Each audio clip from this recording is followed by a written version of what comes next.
کا یہ فضل و کرم اور اس کا احسان ہے کہ اس نے ہم کو اور آپ کو اس مبارک محفل میں جمع ہونے کا موقع نصیب فرمایا۔ اللہ رب العزت ہمارے اس مل بیٹھنے کو قبول فرمائے اور ہمیں قرآن و حدیث کے علوم و فیوض سے وافر حصہ، ایک بڑا حصہ نصیب فرمائے۔ میرے عزیز طلبہ، ابھی آپ کے ایک ساتھی نے بخاری شریف کی آخری روایت پڑھی ہے۔ امام بخاری رحمہ اللہ نے آخری باب قائم کرتے ہوئے قرآن کریم کی ایک آیت کو پیش فرمایا۔ باب قول اللہ وَنَضَعُ الْمَوَازِينَ الْقِسْطَ لِيَوْمِ الْقِيَامَةِ۔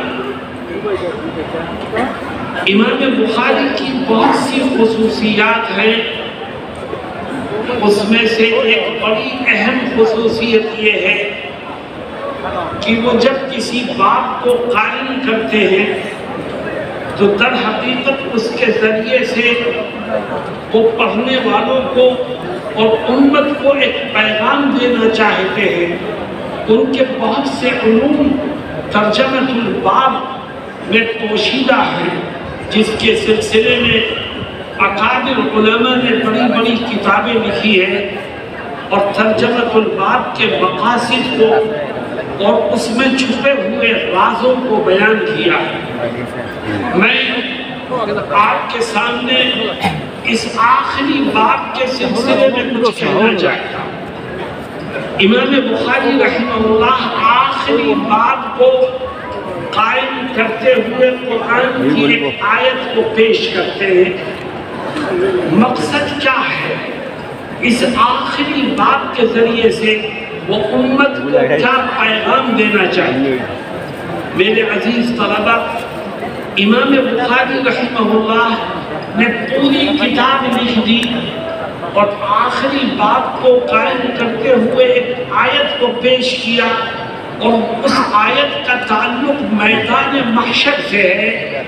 اس آیت کو پیش کرتے وہ پڑھنے والوں اور تمام امت کے دلوں میں آخرت کی فکر کو پیدا کرنا چاہتے ہیں، اور اس آخری باب کے ذریعے سے یہ پیغام دینا چاہتے ہیں کہ دنیا کچھ نہیں ہے، ایک دن ختم ہو جائے گی، اصل تو آخرت ہے۔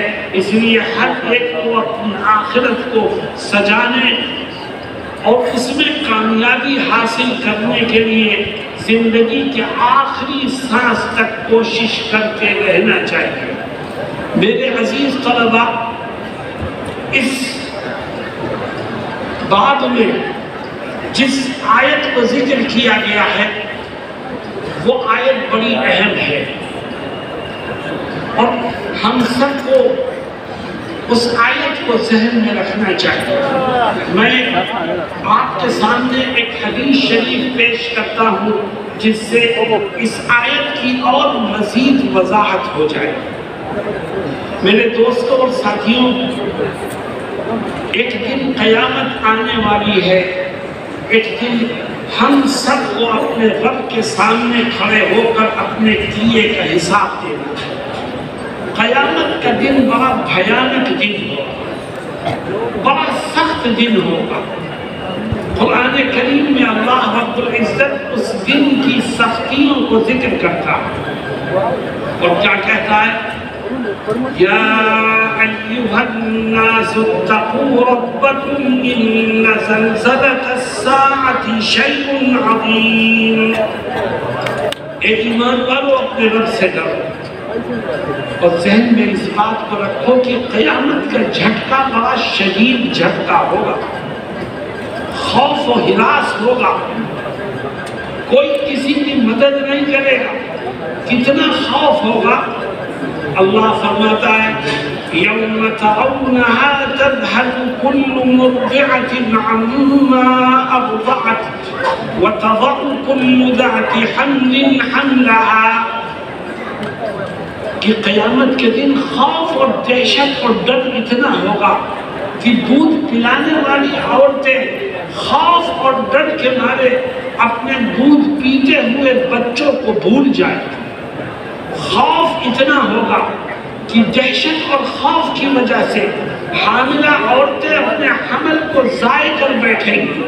اور خوف کتنا ہوگا وَتَرَى النَّاسَ سُكَارَى وَمَا هُمْ بِسُكَارَى وَلَكِنَّ عَذَابَ اللَّهِ شَدِيدٌ. اتنا خوف ہوگا کہ اے نبی آپ دیکھیں گے تو آپ کو لگے گا ایسا کہ لوگوں نے نشے کی کوئی چیز کھا لی. کوئی روئے گا، کوئی تڑپے گا، کوئی چیخے گا، کوئی چلائے گا، کوئی ہنسے گا، کوئی دوڑے گا. آپ کو لگے گا کہ لوگوں نے نشہ کر رکھا ہے.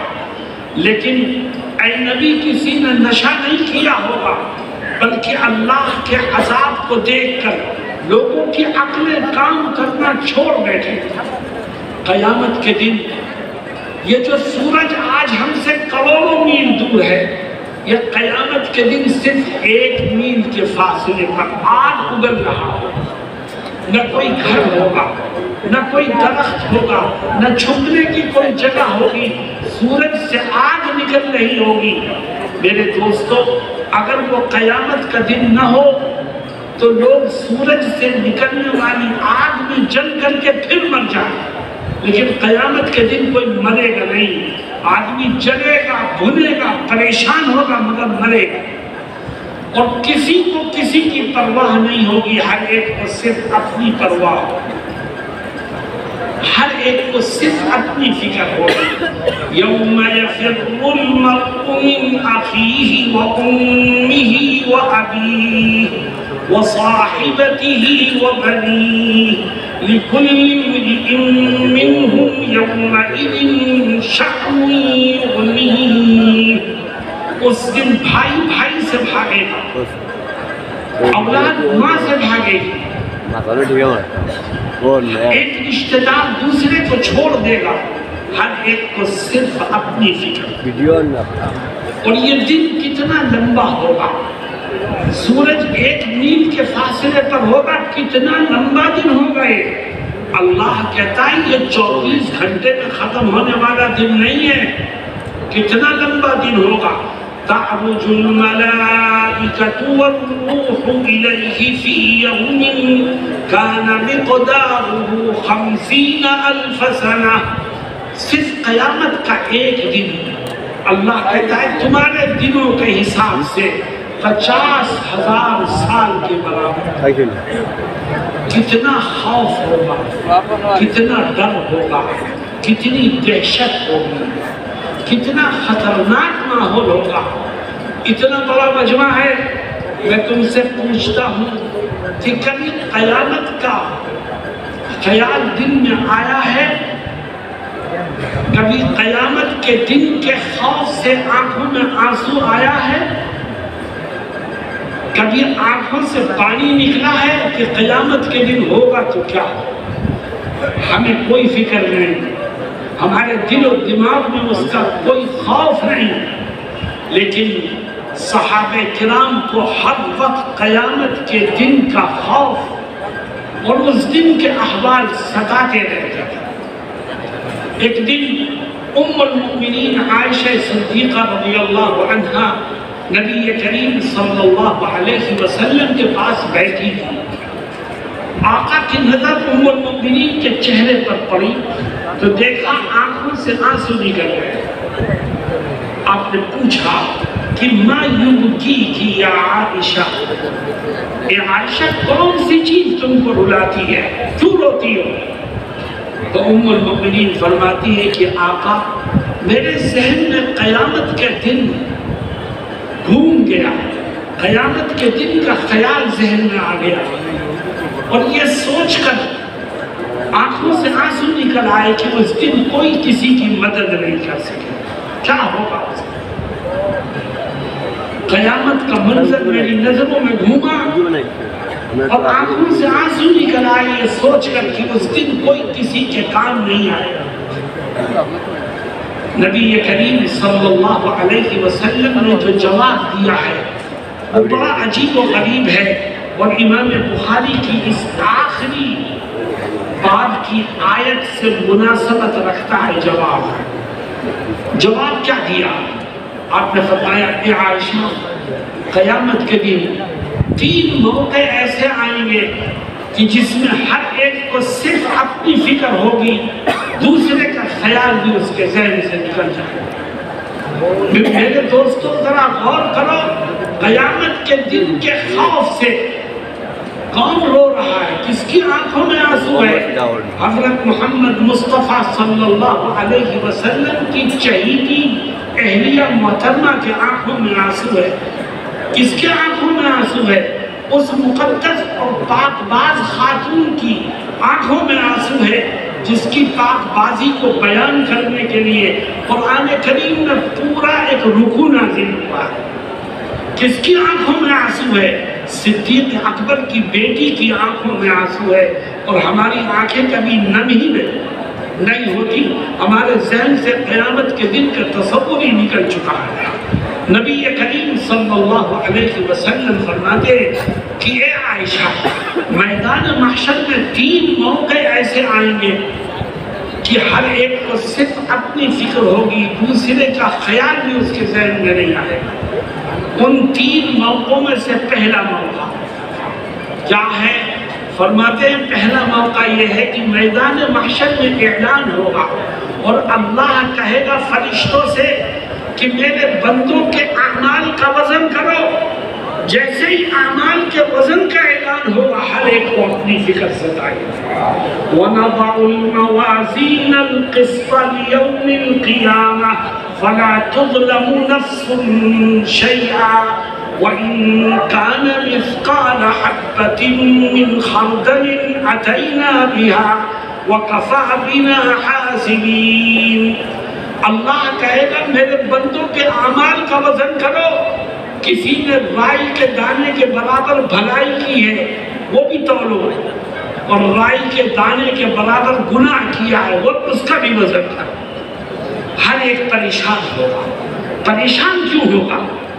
پریشان اس لیے ہوگا کہ ہر ایک کی یہ خواہش ہوگی کہ کاش آج میری نیکیوں کا وزن بڑھ جائے، میرے گناہوں کا وزن گھٹ جائے، کیونکہ قرآن کا اعلان ہے فَأَمَّا مَنْ ثَقُلَتْ مَوَازِينُهُ فَهُوَ فِي عِيشَةٍ رَاضِيَةٍ وَأَمَّا مَنْ خَفَّتْ مَوَازِينُهُ فَأُمُّهُ هَاوِيَةٌ۔ ہر ایک کی یہ خواہش ہوگی کہ کاش میری نیکیوں کا وزن بڑھ جائے، کیونکہ آج جس کی نیکیوں کا وزن بڑھے گا اور ترازو کا پڑنا جس کی نیکی کے وزن سے جھکے گا، تو ادھر اس کی نیکی کے وزن سے ترازو کا پڑنا جھکے گا، ادھر آٹومیٹکلی اللہ اس کے لیے جنت کے دروازوں کو کھول دے گا۔ تو ہر ایک کی یہ خواہش ہوگی کاش میری نیکیوں کا وزن بڑھ جائے اور کاش میرے گناہوں کا وزن گھٹ جائے، کیونکہ آج جس کے گناہوں کا وزن بڑھ گیا اس کا ٹھکانہ جہنم کے سوا کچھ نہیں۔ لیکن میرے دوستوں اور ساتھیوں، میدان محشر میں کھڑے ہو کر اگر ہم اس کی فکر کریں کہ کاش میری نیکی کا وزن بڑھ جائے تو اس دن کی فکر کسی کو کوئی فائدہ نہیں پہنچائے۔